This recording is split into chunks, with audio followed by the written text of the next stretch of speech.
যখন আল্লাহ পাকের দায়িত্বপ্রাপ্ত ফেরেশতাকে আদেশ করবেন, ফাইদা জাআতিত তাম্মাতুল কুবরা,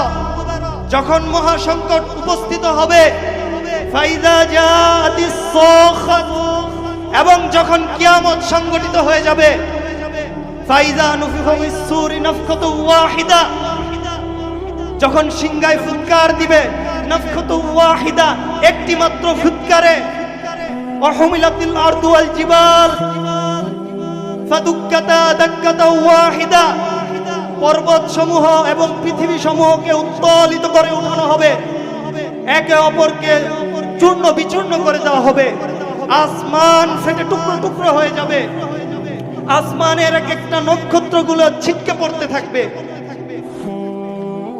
আসমান ফেটে টুকরো টুকরো হয়ে যাবে, আসমানের এক একটা নক্ষত্র ছিটকে পড়ে যাবে, সূর্য তার কিরণ হারিয়ে ফেলবে, চন্দ্র তার নূর হারিয়ে ফেলবে, পর্বত সমূহ তুলোর মতন উঠতে থাকবে, সমুদ্রকে উত্তোলিত করে উঠানো হবে। তখন তোমরা দেখতে পারবে কিয়ামতের ভূমিকম্প এবং কিয়ামতের ভয়াবহতা অবস্থা দেখে তোমরা মৃত্যুবরণ করবে।